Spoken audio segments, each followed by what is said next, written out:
প্রণয়ের অমল কাব্য পর্ব সংখ্যা ৫১। লেখক DRM সোহাগ। গল্প পাঠে আমি অরোরা ইসলাম। আচ্ছা, গল্প শুরু করার আগে বলি, আমি আমার চ্যানেলে ভোট দেওয়ার ব্যবস্থা করেছিলাম যে আমি এরপরে কোন উপন্যাসটা ছাড়ব। তোমরা বেশিরভাগ মানুষ ভোট দিয়েছো আমার আলাদিন উপন্যাসটিতে। তো আমি আমার আলাদিন উপন্যাসটি দেওয়া শুরু করে দিয়েছি। তোমরা যারা এখনো শুনো নাই তারা অবশ্যই ভয়েস অফ অরোরা 2.0 চ্যানেলটিতে গিয়ে শুনে আসবা। আমি 5 পর্ব পর্যন্ত পড়েছি। এটা একটা রানিং উপন্যাস, 5 পর্ব পর্যন্ত ভয়েস দেওয়া হয়েছে। মোটামুটি আমার কাছে অনেক ভালো লাগছে। আর তোমরা যারা এখনো শুনো নাই, কমেন্টে লিংক দেওয়া আছে, গিয়ে এক্ষুনি শুনে আসো, ঠিক আছে? গল্পে আসি। শুদ্ধ সিটে মাথা এলিয়ে চোখ বুজে আছে। ফারহা পাশের সিটে মাথা নিচু করে নীরবে চোখের পানি ফেলছে। বেশ কিছুক্ষণ পর শুদ্ধ বাম দিকে ফারহার দিকে তাকাই। অসহায় চোখে ফারহার পানে চাই। চোখ দুটো স্বাভাবিক এর চেয়ে লাল। মৃদু স্বরে ডাকে, ফারহা পাখি। ফারহা কিছু বলল না, একটু নড়ল না, একটু টু শব্দও করল না। নীরব অশ্রু চোখের কোণ ঘেঁষে গড়িয়ে পড়ে। শুদ্ধর ভীষণ আফসোস হলো। সে তো এভাবে রেগে যায় না। সে ঠান্ডা মাথার মানুষ। এই উপাধি সবার থেকে পাওয়া আছে তার। আজ হঠাৎ কেন যেন একদম নিজের কন্ট্রোল ছিল না। জিভ দিয়ে শুকনো ঠোঁটজোড়া ভিজিয়ে কণ্ঠ নরম করে বলে, ফারহা পাখি, সরি, প্লিজ কান্না অফ করো। ফারহা এবারেও একটু নড়ল না। শুদ্ধ এগিয়ে ফারহাকে নিজের দিকে ফেরায়। মেয়েটা বাধা দিল না, হ্যাঁ না কিছুই বলল না। শুদ্ধ তার দুহাতের মাঝে ফারহার দুহাত আঁকড়ে ধরে মৃদুস্বরে বলে, অনেক ব্যথা পেয়েছো? আমি সরি। ফারহা নিরুত্তর।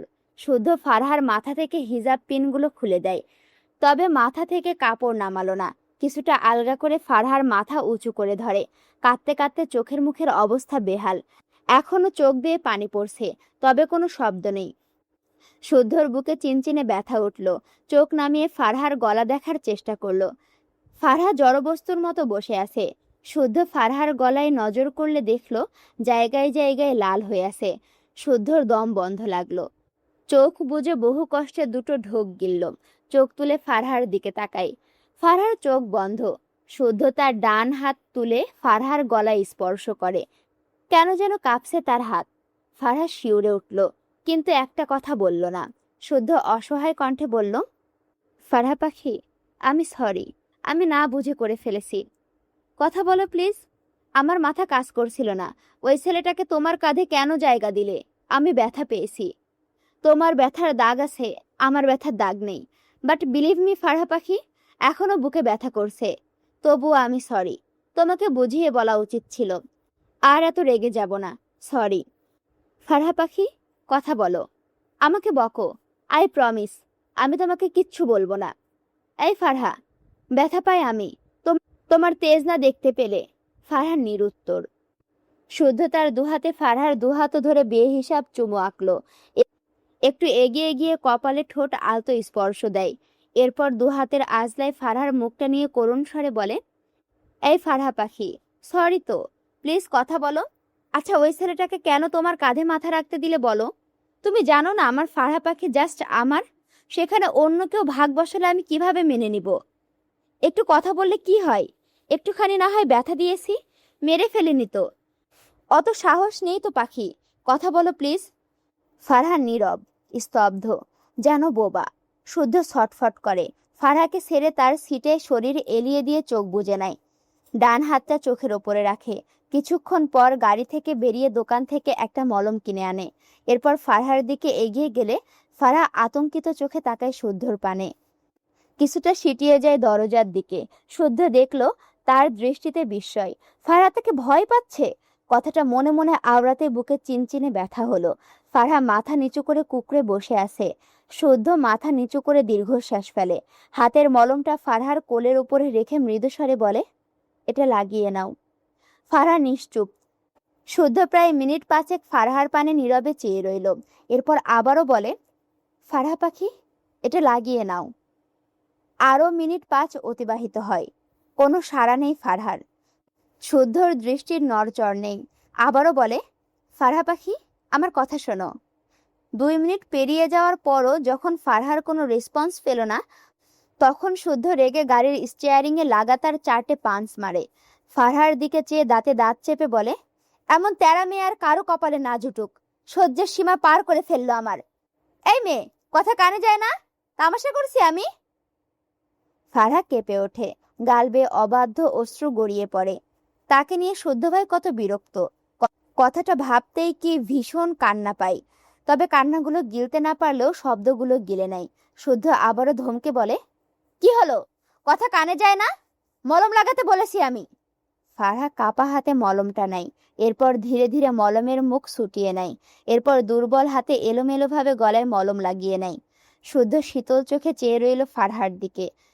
বেশ অনেকটা সময় পেরিয়ে গেলে ফারহা মাথা নিচু করেই ভাঙা গলায় থেমে থেমে বলে, আমি আমি বাড়িতে যাব।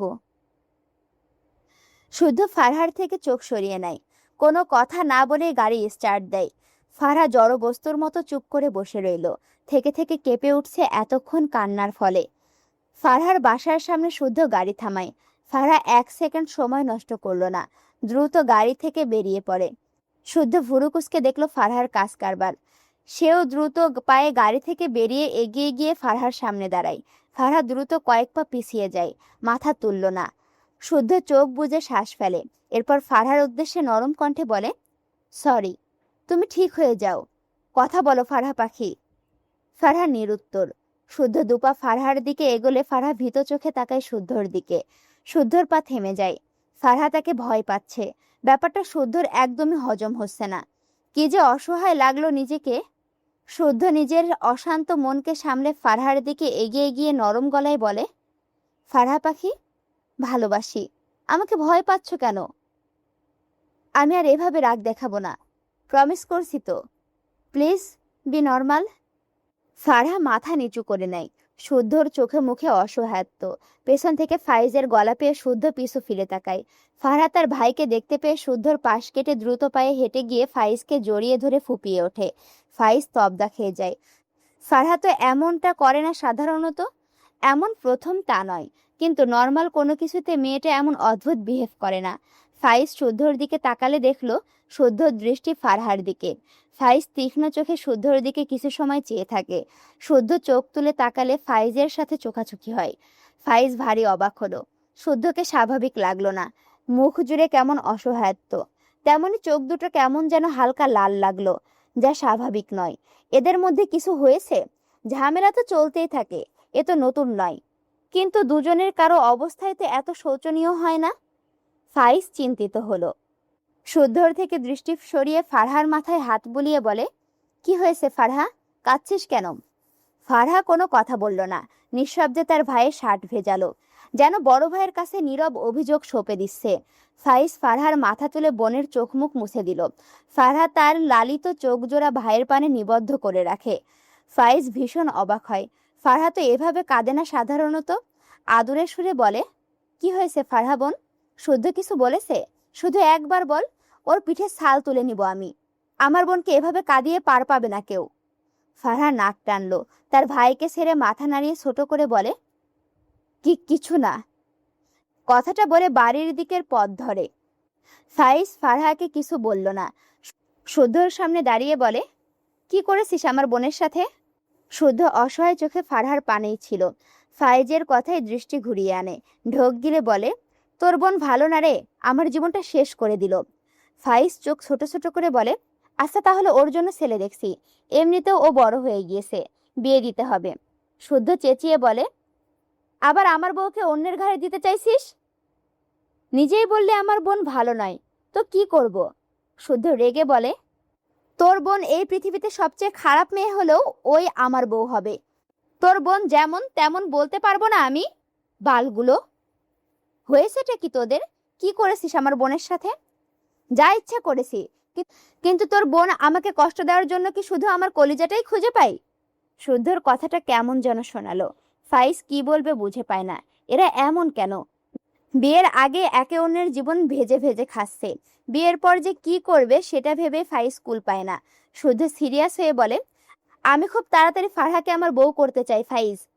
তখনই ফারহা ফাইজের হাত ধরে টেনে ভাঙা গলায় বলে, ভাইয়া ভেতরে এসো।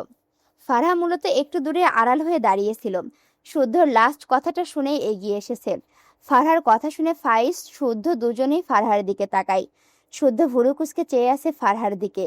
ফারহা আবারও করুণ গলায় বলে, ভাইয়া প্লিজ এসো। ফাইজ বোনের কথা মানল। মেয়েটার অবস্থা কাহিল। শুদ্ধর দিকে চেয়ে বলে, শুদ্ধ ভেতরে আয়। শুদ্ধ ফারহার দিকে শক্ত চোখে চেয়ে আছে। খুব বুঝেছে এই মেয়ে তার ভাইকে নিয়ে যাচ্ছে সে বিয়ের টপিক উঠিয়েছে বলে। ফারহার দিকে চেয়ে দাঁতে দাঁত চেপে বলে, তোর বোনকে অনেক কিছু বোঝানোর বাকি আছে, বিয়ের বহুত দেরি আছে। কথাটা বলে 1 সেকেন্ডও দাঁড়ালো না। গটগটে পায়ে তার গাড়ির দিকে এগিয়ে গিয়ে গাড়ির স্টার্ট দেয়। বিড়বিড় করে, তেরামি করে একটুও ভালো করলো না ফারহা পাখি। যা জ্বালিয়েছো, কত বহু গুণে যে তা ফেরত পাবে এটা জাস্ট তোমার ইমাজিনেশনের বাইরে। আমার অপর পিঠ দেখাতে বাধ্য করলে তুমি। Let's see Farha baby.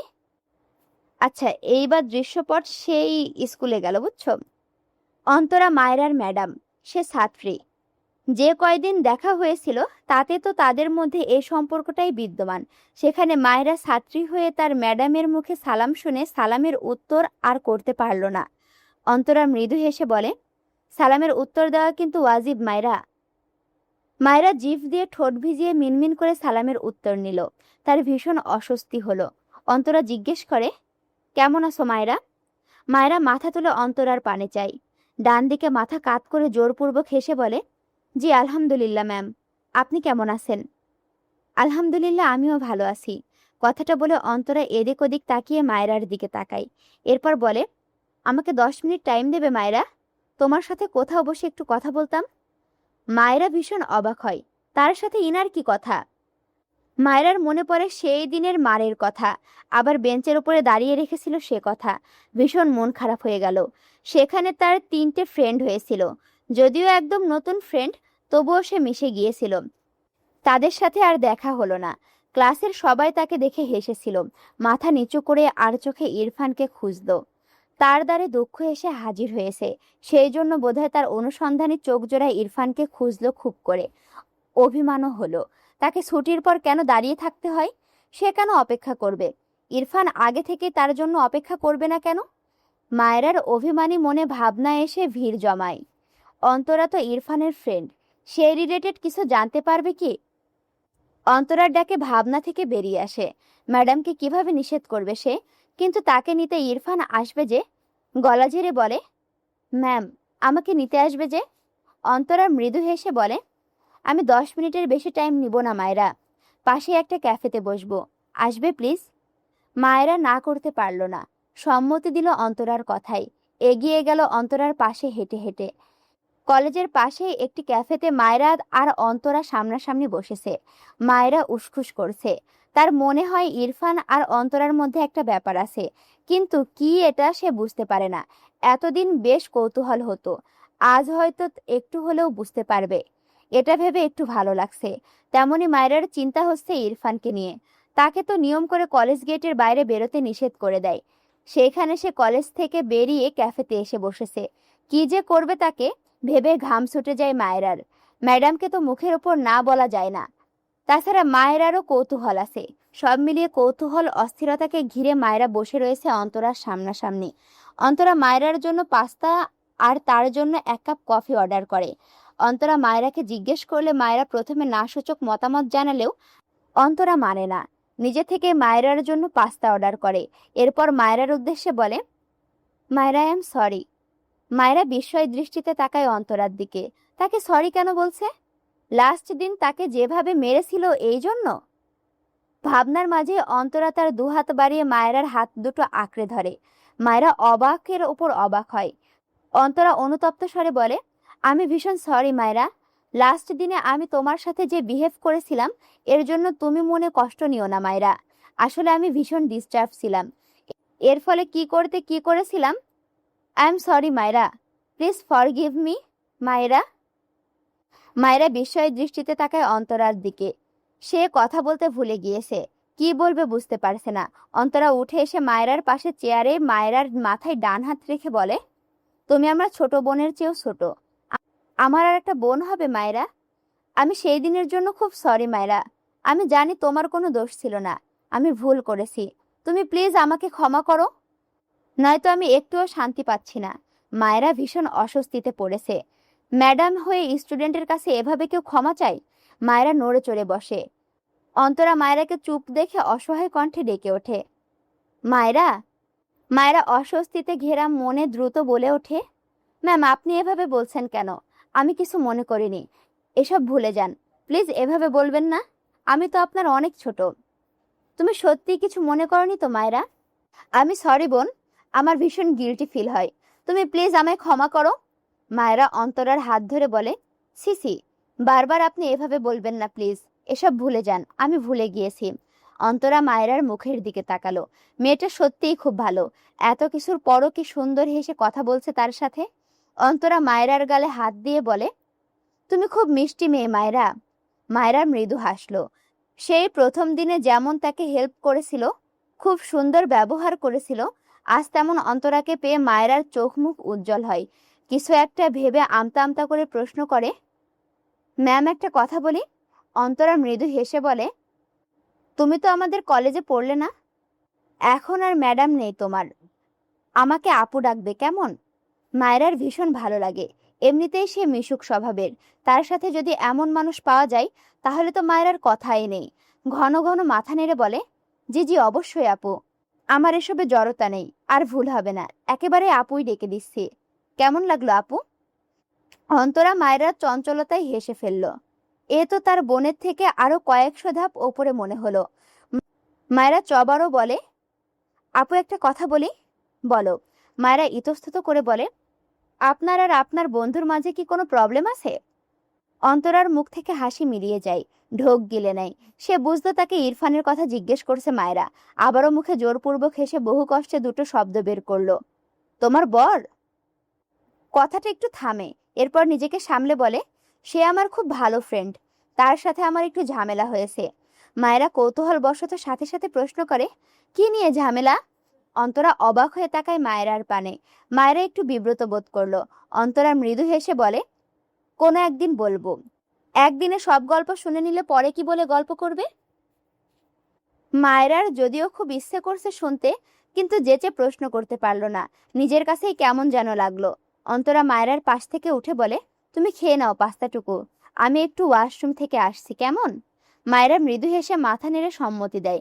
Antara দ্রুত পায়ে ওয়াশরুমে চলে যায়। তার চোখে পানি, গাল বেয়ে পড়ার আগেই পালালো যেন। বেশ কিছুক্ষণ পর অন্তরা ওয়াশরুম থেকে বেরিয়ে আসে, মুখে পানির ছিটে ফোটা। মায়রার দিকে এগিয়ে যেতে গিয়েও থেমে যায় বাম পাশের একটি টেবিলে শুদ্ধকে দেখে। চেয়ারে হেলান দিয়ে দুহাত বুকে গুজে চোখ বন্ধ করে আছে। অন্তরা এগিয়ে গিয়ে ডাকে, শুদ্ধ। অন্তরার ডাকে শুদ্ধ চোখ মেলে তাকায়, চোখ দুটো বেশ লাল। অন্তরা অবাক হয়। শুদ্ধর পাশের চেয়ারে বসে বলে, তুই কি অসুস্থ? শুদ্ধ চোখ বুঝলো, কিছু বলল না। অন্তরা ভুরু কুঁচকে বলে, এখানে কেন এসেছিস? শুদ্ধ বন্ধ চোখে একটু হেসে বলে, হাঁকতে এসেছি, ওয়াশরুম থেকে তো ফিরলি, স্মেল পাসনি?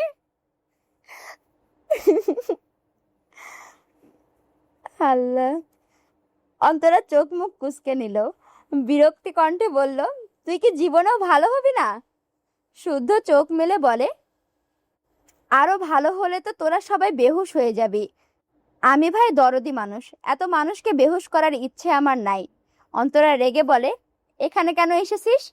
আর তোর হয়েছেটা কি? একদম হাসবি না। শুদ্ধ বিরক্তি কণ্ঠে বলে, ক্যাফে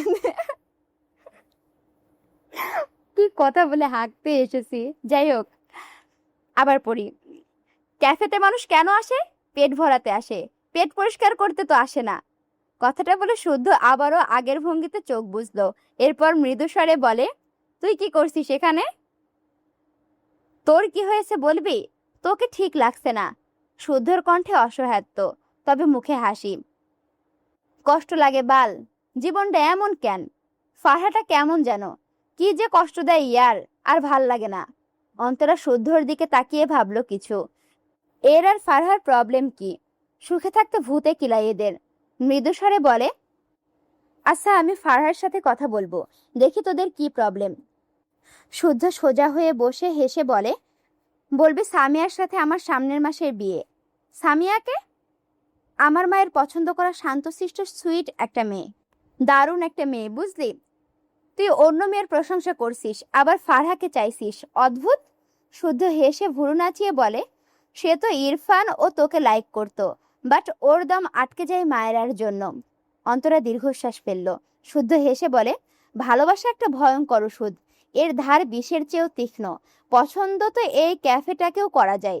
একটু থেমে বলে, বাদ দে, তুই এখানে কি করছিস? মায়েরাকে নিয়ে এসেছিলাম। ইন্নানিল্লাহ, এবার নিশ্চয় পা পোড়ানোর জন্য তোর পা দুটো নাচতে নাচতে চলে এসেছে, তাই না? অন্তরা কিছু বলল না। মায়েরা ভীষণ উসখুস করছে, কয়েকবার পাস্তা মুখে দিয়েছে, তার এটা ভালো লাগলো না, তাই চুপচাপ বসে আছে। এক পর্যায়ে বসা থেকে দাঁড়িয়ে উল্টো ঘুরে সামনে এক পা এগোলে হঠাৎই তাকে কেউ এসে সাপটে ধরে। মায়েরার মুখ ইরফানের বুকে গিয়ে ধাক্কা লাগে। মায়েরা মৃদু চেঁচিয়ে ওঠে, তবে শব্দ বেরোলো না সেভাবে। ইরফান তাকে চেপে ধরেছে তার সাথে। মায়েরা ইরফানকে দেখতে না পেলেও খুব চিনল ইরফানকে।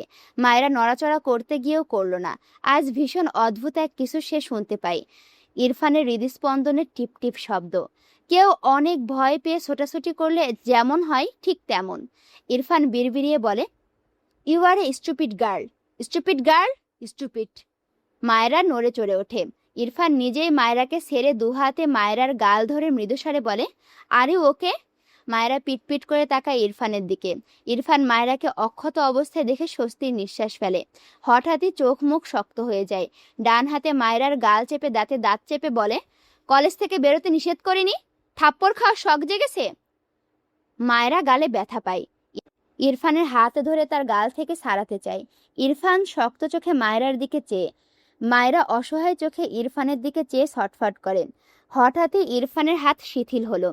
মায়েরার শুকনো মুখটা দেখে মুহূর্তে তার মুখে অসহায়ত্ব ভিড় করে। মায়েরার পিছনের টেবিলে চোখ পড়লে একটু খাওয়া পাস্তার প্লেট দেখতে পেল। এরপর মায়েরার দিকে চেয়ে দুহাতের আজলায় মায়েরার মুখটা নিয়ে নরম গলায় প্রশ্ন করে, আর ইউ হাংরি? মায়েরা পিটপিট করে তাকায় ইরফানের দিকে। ইরফান মৃদুস্বরে বলে, ইটস ওকে, খাবে এসো। মায়েরা বিড়বিড় করে বলে, নিষ্ঠুর শিশুওয়ালা। ইরফান বোধহয় শুনল মায়েরার আওড়ানো কথাটা। সাথে সাথে মায়েরার পিঠে দুহাত রেখে মায়েরাকে ঠেলে তার দিকে এনে বুকে চেপে ধরে। মায়েরার মুখ আবারও ইরফানের বুকে গিয়ে ধাক্কা খায়। ইরফান ঠোঁট বাঁকিয়ে সূক্ষ্ম হাসল। মৃদুস্বরে বলে, স্টুপিড গার্ল, আর কখনো কলেজ গেটের বাইরে পা রাখলে পা কেটে ফেলবো। মায়েরা ভয় পেল না ইরফানের কথাই।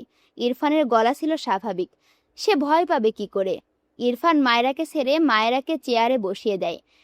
মায়েরা ইরফানের দিকে চেয়ে নিজে থেকেই বলে, আমি বিরিয়ানি খেতে চাই। ইরফান মায়েরার পাশে বসে মৃদুস্বরে বলে, ওকে। মায়েরার মুখে হাসি ফুটে ওঠে। এই পাস্তা সে একটুও খেতে পারছিল না। তার আজ হঠাৎ করে ভীষণ বিরিয়ানি খেতে ইচ্ছে করছিল, কিন্তু অন্তরাকে তো বলা যায় না। তবে ইরফানের কাছে নির্দ্বিধায় আবদার করল। কিছুক্ষণের মাঝেই মায়েরার সামনে একটি কাচ্চির প্লেট রাখা হয়। মায়েরা একবার ইরফানের দিকে তাকালো। ইরফান ফোনে ডুবেছে। মায়েরা ভাবনা রেখে খাওয়া স্টার্ট করে। ভাই, এরকম মানুষ জীবনে কবে আসবে যার কাছে নির্দ্বিধায় বলবো আমি এটা খাবো, আমি ওটা খাবো?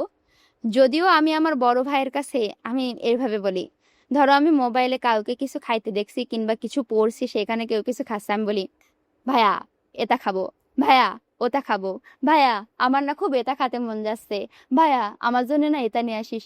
আমি যে সারাদিনে কত কিছু খাওয়ার কথা বলি তা আল্লাহই জানে। আর যদি বিয়ের পরে যদি এই হ্যাবিটটা থাকে, যদি তাকেও এভাবে বলি, তাহলে দেখা গেল সে আমাকে বলছে, এ কোন খাদক নিয়ে আসলাম আমি, সারা দিন খাবো, সারা দিন খাবো, সারা দিন খাই, সারা দিন খাই, খালি খাই আর খাই। কিন্তু আমি আবার মোটা হতে পারি না, আমার ওজন বাড়াতেই পারি না কোনোভাবে এত খাওয়ার পরেও। যাই হোক, আবার গল্পে আসি। ইরফান আর মায়েরার কাণ্ড এতক্ষণ শুদ্ধ অন্তরা চুপচাপ দেখলো। অন্তরার চোখের কোণে পানি। শুদ্ধ বর্ষা থেকে দাঁড়িয়ে অন্তরার উদ্দেশ্যে বলে, অন্তরা এখান থেকে যা। অন্তরা ভুরু কুঁচকে বলে, কেন? শুদ্ধ বিরক্ত হয়ে বলে, কেন মানে? এর আগে হাত পুড়িয়েও তোর হয়নি? এখন ইরফান যদি জানে তুই মায়েরাকে এখানে এনেছিস, তোকে সামনে পেলে ও কি করবে ধারণা আছে কোনো? অন্তরা কিছু বলল না, ভেজা চোখে ইরফানের দিকে চেয়ে থাকে। শুদ্ধ আগের চেয়ে বিরক্তি কণ্ঠে বলে, বাল যাবি?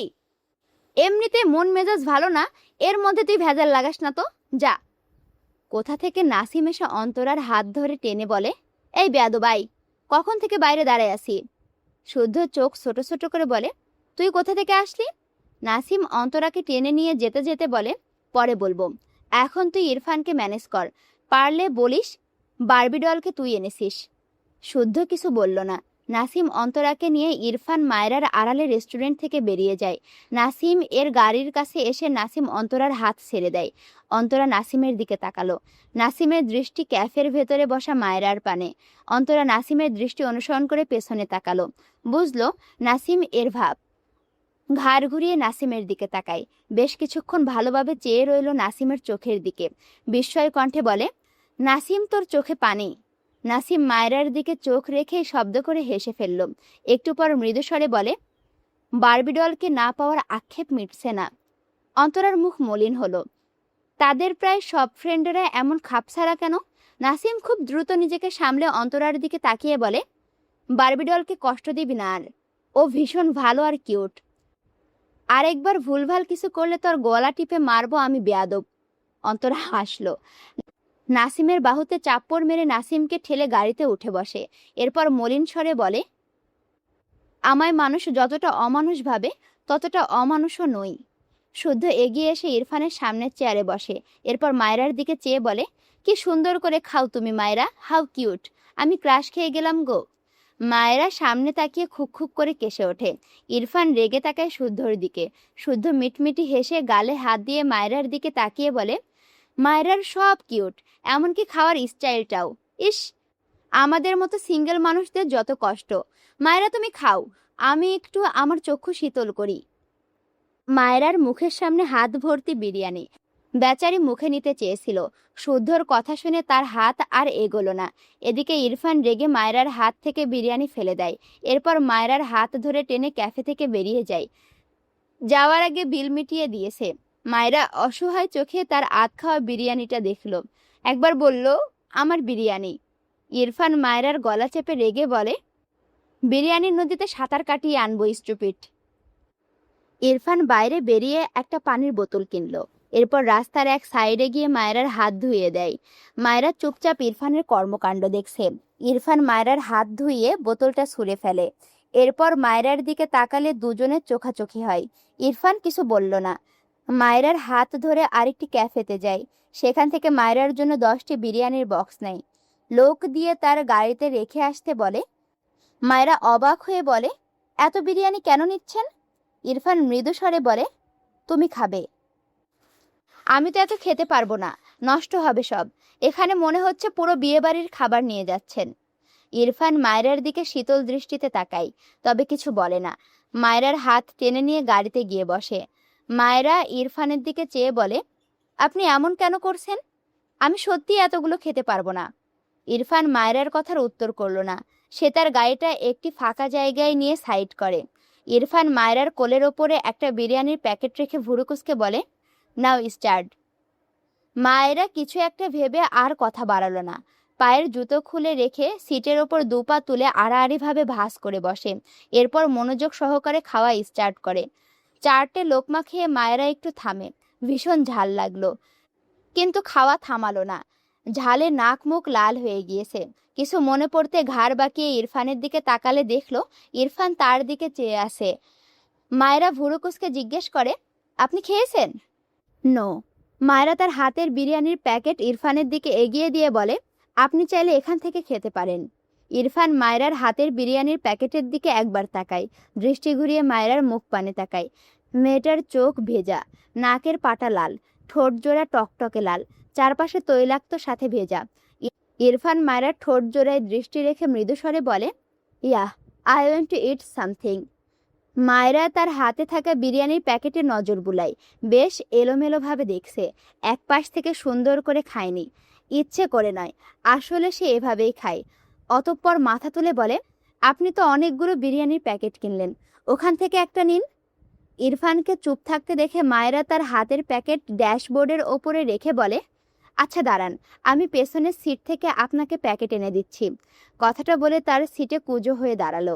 সামনে থেকে গাড়ির ভেতর দিয়ে পেছনের সিটে পা রাখার জন্য ডান পা উঠালে ইরফান তার ডান হাতে মায়রার বা পা ধরে টান দেয়। মায়রা ধপ করে ইরফানের কোলে এসে পড়ে।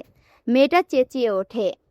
ইরফান দুহাতে মায়রার কোমর জড়িয়ে মায়রাকে তার দিকে ফিরিয়ে বসায়। মায়রা তার ডান এঁটো হাতেই ইরফানের ব্লেজার আঁকড়ে ধরে পড়ে যাওয়ার ভয়ে ইরফানের দিকে পিটপিট করে তাকায়। জিভ দিয়ে ঠোঁট ভিজিয়ে বলে, খাবেন না? ইরফান বাঁ হাতে মায়রাকে নিজের দিকে টানলো আরেকটু।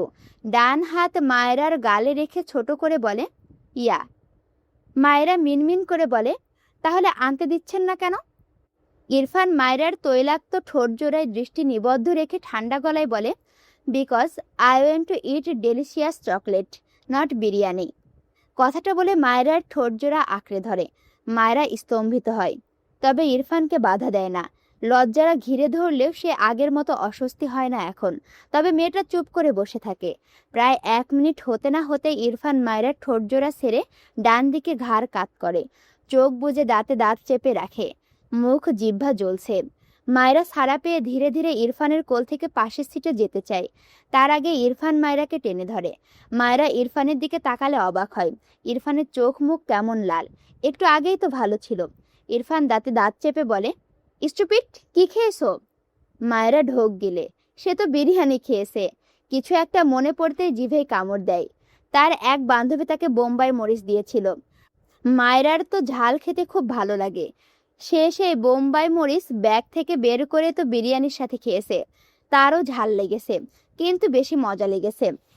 ইরফানের দিকে তাকালে দেখলো ইরফান চোয়াল শক্ত করে তার দিকে চেয়ে আছে, চোখ মুখ কেমন লাল। মায়রার বুঝে আসে না এই লোকের ওপরে ওপরে এত ঝাঁজ, অথচ সামান্য একটু ঝালই খেতে পারে না।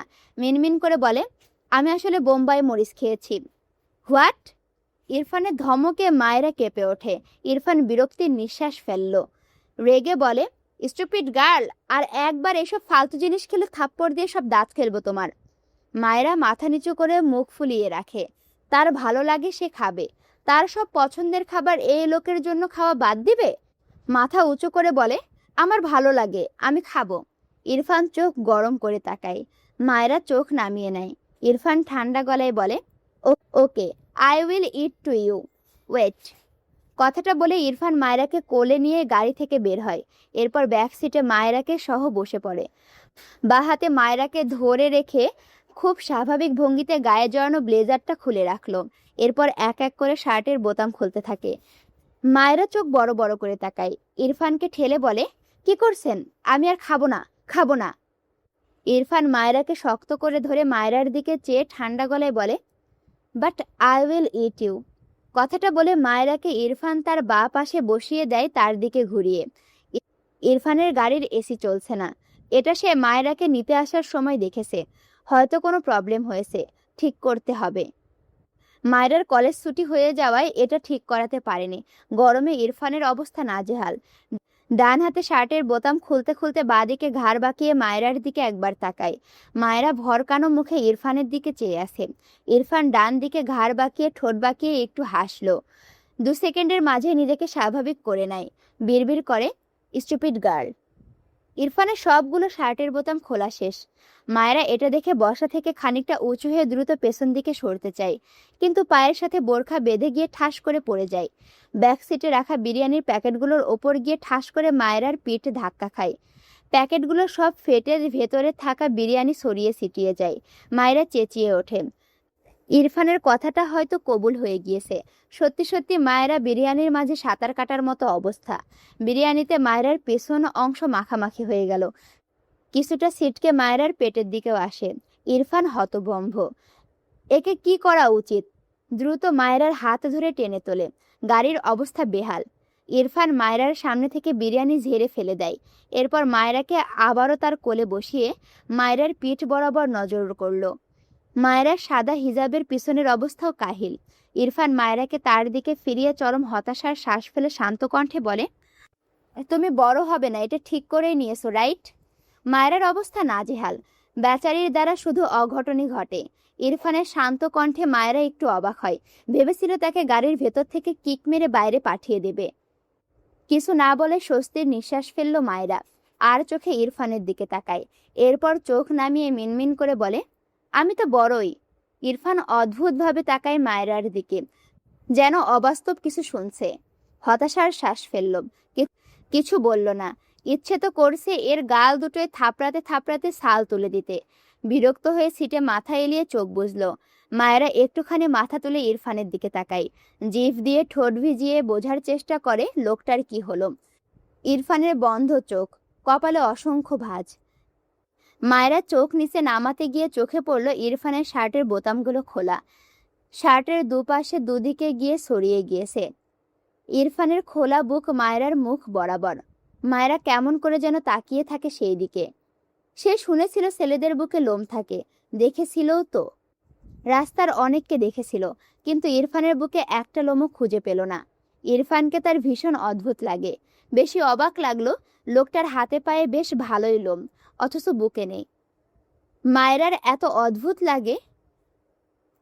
বিকেলের রোদ পড়ে গিয়েছে, ধরণীতে উষ্ণভাব খুব কমে গিয়েছে। গাড়ির জানালা খোলা, জায়গাটা ফাঁকা, আশেপাশে তেমন কেউ নেই। মাঝে মাঝে বাম পাশের জানালা দিয়ে মিটমিটি বাতাস গাড়ির ভেতরে প্রবেশ করে। মৃদু বাতাসের তোড়ে ইরফানের শার্ট সরে গিয়ে ইরফানের চওড়া বুক আরো উন্মুক্ত হলো। কোথা থেকে দুটো মাছি উড়ে এসে ইরফানের বুকের মাঝখানে বসে। মায়েরা চোখ ছোট ছোট করে তাকালো। তার একদম ভালো লাগলো না ব্যাপারটা। সব ভুলে ফটাফট ডান হাত তুলে ইরফানের বুক বরাবর একটা থাপ্পড় মেরে দেয়। থাপ্পড়টা মেরে মায়েরা নিজেই হতভম্ব হয়ে যায়। হায় হায়, সে এটা কি করলো? ইরফান চোখ খুলে বিস্ময় দৃষ্টিতে তাকায় মায়েরার দিকে। মায়েরা বারবার ঢোক গিলছে, দৃষ্টি নিচু সাথে এলোমেলো। ইরফান বাখারা, এই মেয়ে তাকে থাপ্পড় মারলো? তাকে? ডান হাতে মায়েরার গাল চেপে ধরে, দাঁতে দাঁত চেপে বলে, স্টুপিড গার্ল, কবে ভালো হবে তুমি? মায়েরা চোখ খিচে বন্ধ করে মিনমিন করে বলে, সরি সরি। ইরফান মায়েরার গাল চেপে রাখা হাত শিথিল করলো, মৃদুস্বরে বলে, মারলে কেন? মায়েরা আমতা আমতা করে বলে, ওই মাসি বসেছিল, বিশ্বাস করুন আমি মারিনি। ইরফান অদ্ভুত চোখে তাকায় মায়েরার পানে। মাসি বসেছিল বলে এ তাকে থাপ্পড় মেরেছে? কি বলবে বুঝলো না। মায়েরা ইনোসেন্ট মুখ করে ইরফানের দিকে তাকায়, মিনমিন করে বলে, মাসি? ইরফান গম্ভীর গলায় ধমকে বলে ওঠে, শাট আপ। মায়েরা ঝাঁকে দিয়ে ওঠে, মাথা নিচু করে গাল ফোলায়। সে কি এমন করেছে? এই লোক ধমকাধমকি ছাড়া আর কিছুই পারে না। ইরফান ব্যস্ত হাতে মায়েরার হিজাব খুলতে থাকে। মায়েরা বিচলিত কণ্ঠে বলে, হিজাব খুলছেন কেন? ইরফান আর চোখে মায়েরার দিকে চেয়ে গম্ভীর গলায় বলে, তোমাকে টাক বানাবো, যাতে তোমার বুদ্ধি হাঁটুর নিচ থেকে এই ফাঁপা মাথায় ঢুকতে পারে। মায়েরা চোখ বড় বড় করে তাকায়। এই লোক তাকে অপমান করছে, কি খবিশ লোক ভাবা যায়। ইরফান মায়েরার দৃষ্টি পাত্তা দিল না। হিজাব খুলে হিজাবটি মায়েরার কাঁধের উপরে রাখে। এরপর মায়েরাকে তার দিকে টেনে মায়েরার গলায় মুখ গুজে দেয়। মায়েরা ঢোক গিলে। ইরফান চোখ বুজে ঠোঁট চওড়া করে শব্দহীন সূক্ষ্ম হাসে, বিড়বিড় করে, লিটল গার্ল। আচ্ছা, মেলা লুতুপুতু দেখিস বুঝছো। এবার লেখক সাহেব দৃশ্যপট নিয়ে গেছে রাত্রে, রাত 11টা। রাত 11টা। শুদ্ধ এলোমেলো পায়ে এসে তার বাড়িতে বেল বাজায়। বেশ কয়েকবার বেল বাজালে সামিয়া এসে দরজা খুলে দেয়। শুদ্ধ নীরবে ঘরের ভেতরে প্রবেশ করে, কোনো দিকে না তাকিয়ে তার ঘরের দিকে এগিয়ে যায়। সামিয়া দ্রুত দরজা আটকে শুদ্ধর দিকে তাকায়। কেমন যেন স্বাভাবিক লাগলো না তার কাছে শুদ্ধকে। চিন্তিত হলো মেয়েটা। সে তো এইখানে কয়েক মাস হলো আছে, শুদ্ধ কখনো এত রাত পর্যন্ত বাইরে থাকে না। মেয়েটার ভীষণ ইচ্ছে করলো শুদ্ধ কেমন আছে এটা জিজ্ঞেস করার, কিন্তু সাহসে কুলায় না। শুদ্ধ দরজার সামনে গিয়ে দাঁড়িয়ে পিছু ফিরে সামিয়ার উদ্দেশ্যে বলে, মা কি ঘুমিয়েছে? সামিয়া সাথে সাথে ছোট করে বলে, জি, উনি ঘুমিয়ে পড়েছেন। শুদ্ধ আর কিছু বলল না। সামিয়া উসখুস করছে।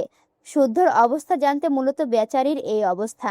অনেক কষ্ট করে শুদ্ধর উদ্দেশ্যে প্রশ্ন করেই ফেলল, আপনি কি অসুস্থ? শুদ্ধর পা থেমে যায়। পিছু ফিরে একটু অদ্ভুতভাবে তাকায় সামিয়ার দিকে।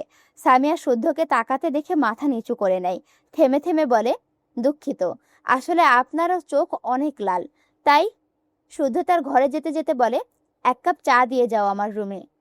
সামিয়া ঘাড় কাত করে দ্রুত রান্নাঘরের দিকে পা বাড়ায়। শুদ্ধ ঘরে গিয়ে বিছানায় শটান হয়ে শুয়ে পড়ল, চোখ বুঝল। ফারহার মুখটা ভাসে চোখের সামনে। কতক্ষণ চুপচাপ শুয়ে রইল, চার হাত পা চারিদিকে ছড়িয়ে।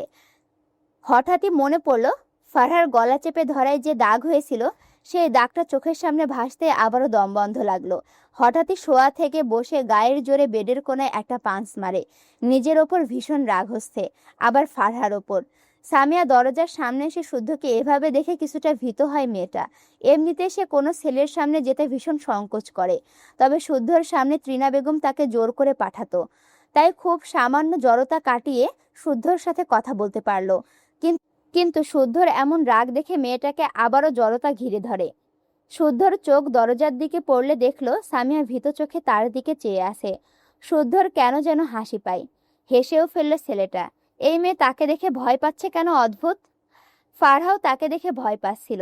সে কি এলিয়েন? রেগে যায় আরো। সামিয়ার দিকে আঙুল তাক করে রাগান্বিত স্বরে বলে, এই ভীতু মেয়ে, ভয় পাচ্ছ কেন? আউট। সামিয়া আগের চেয়েও কয়েক গুণ ভীত হয়। শুদ্ধর রাগে বেচারির কি করবে বুঝতে পারে না, তবুও মিনমিন করে বলে, আপনার চাটা। শুদ্ধ বসা থেকে দাঁড়িয়ে রেগে বলে, যেতে বলেছি যাও। ভিতর ডিমের হাতে চা খেয়ে আমার মাথার সাথে সাথে পেটও ব্যথা শুরু করবে। আউট। সামিয়া ভীষণ ভয় পায়, কিন্তু শুদ্ধর বলা লজিক বেচারি বুঝল না। শুদ্ধর চোখ লাল, দেখে বোঝা যাচ্ছে লোকটা অসুস্থ। এই চা খেলে লোকটা একটু আরাম পাবে। সামিয়া শুদ্ধকে বলার সাহস পায় না। উপায় না পেয়ে হাতের চায়ের কাপটা দরজার কাছেই মেঝেতে রেখে দ্রুত ঘরের দরজা থেকে সরে যায়। শুদ্ধ অবাক হয়ে চেয়ে আসে মেঝেতে রাখা চায়ের কাপের দিকে। সামিয়া দ্রুত পায়ে তার ঘরে এসে দরজা আটকে দিয়েছে।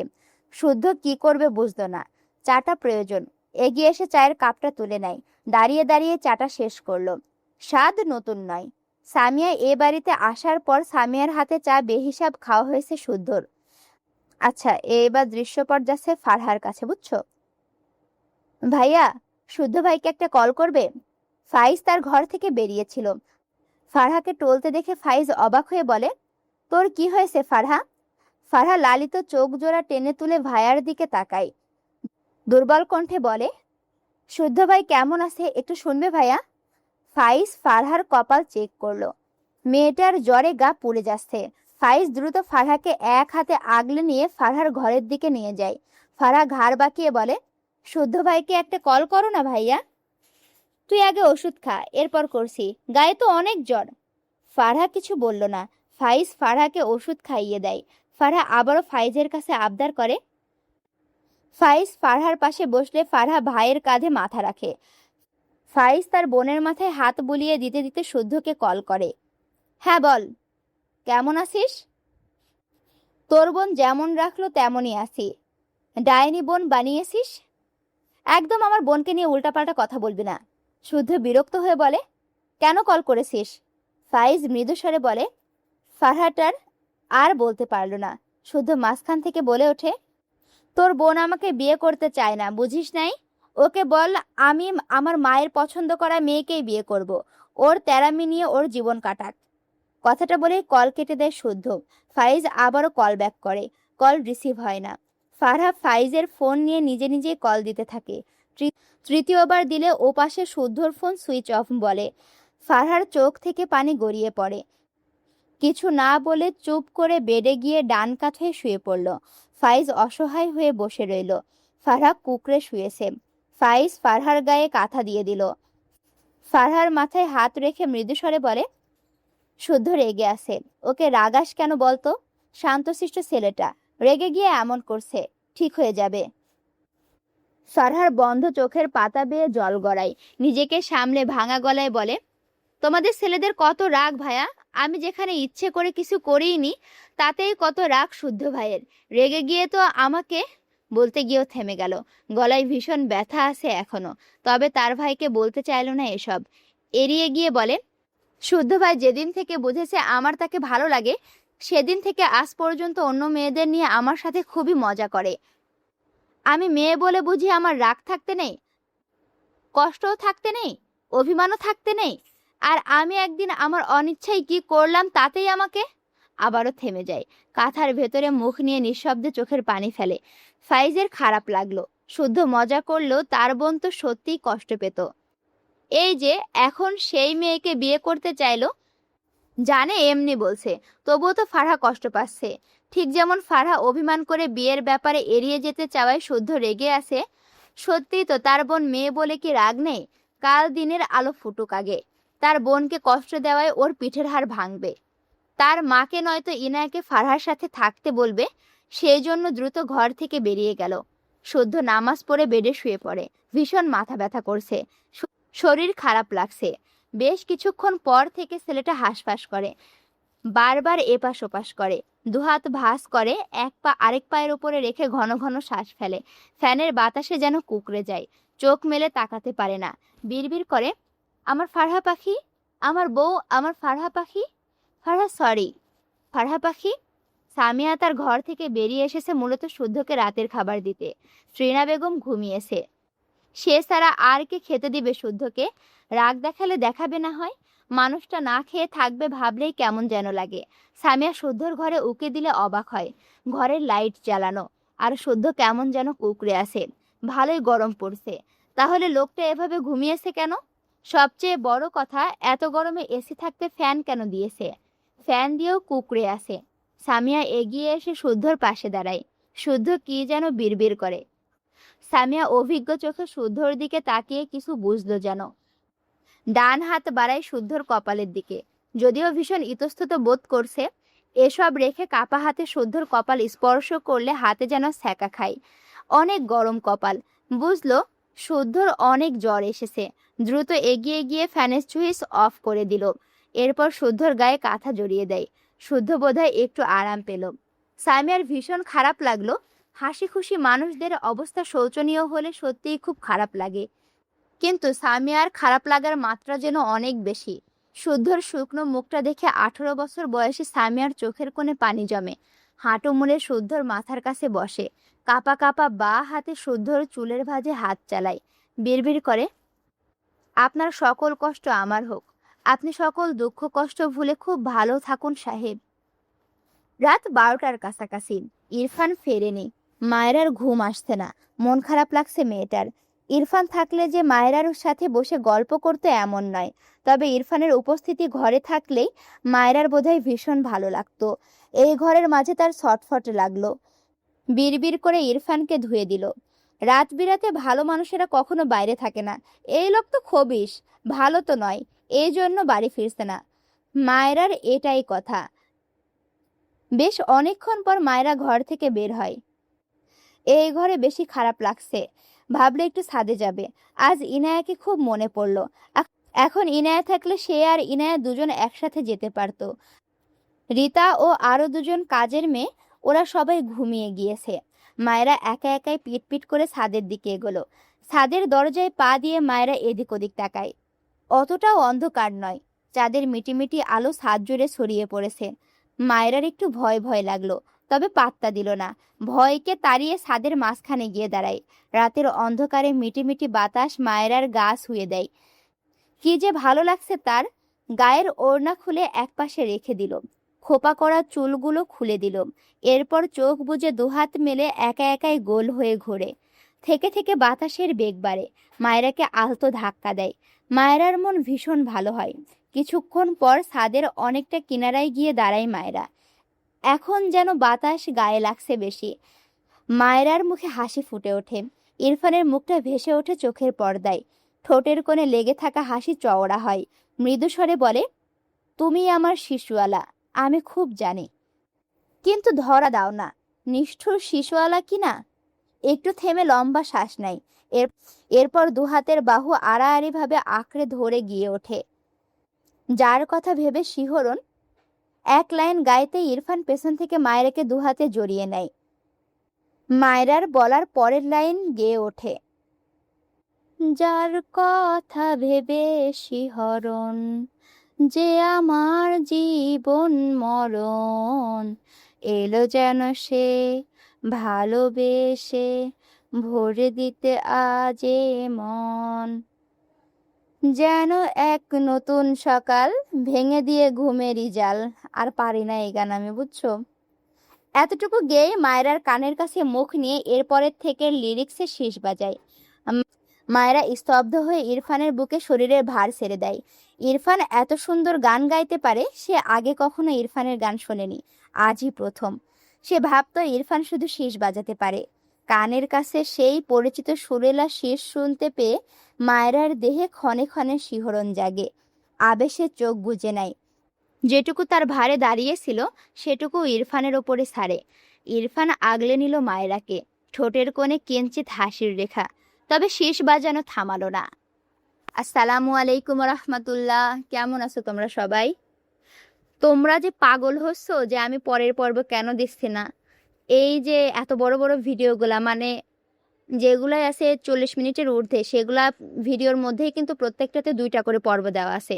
তোমরা হয়তো মনে করছো যে আমি একটা করে পর্ব দিচ্ছি, কিন্তু না, এখানে পর্ব এমন আকারে আছে, ধরো 50.1, 50.2 ওই আলাদা আলাদাভাবে ভাগ করা আছে, তারপরে 2টা আমি একসাথে করে দিচ্ছি যেন তোমরা খুশি হও।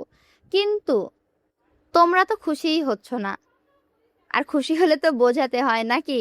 যাও, আমার নতুন চ্যানেলে গিয়ে ইলমা বেহেরোজ আপুর লেখা কালান্তরের কন্যা উপন্যাসটি শুনে আসো এবং কমেন্ট করে তুমি তোমার নাম জানাও, যেন আমি বুঝতে পারি আমার অমুক মেয়েটা আমার কথা শুনে কালান্তরের কন্যা উপন্যাসটি শুনছে। আমি তোমাদেরকে গ্যারান্টি দিয়ে বলতে পারি, তোমরা জাস্ট 10 পর্ব পর্যন্ত শুনো, তারপরে তোমাদের কাছে এমনিতেই ভালো লাগবে। আর ইলমা বেহেরোজ আপুর লেখার সম্পর্কে তো বলার কোনো মানেই রাখো না, কারণ ইলমা বেহেরোজ আপুর লেখা পদ্মজা উপন্যাসটি তোমরা প্রায় সবাই শুনেছো, কেমন লিখে তিনি তোমরা সবাই জানো।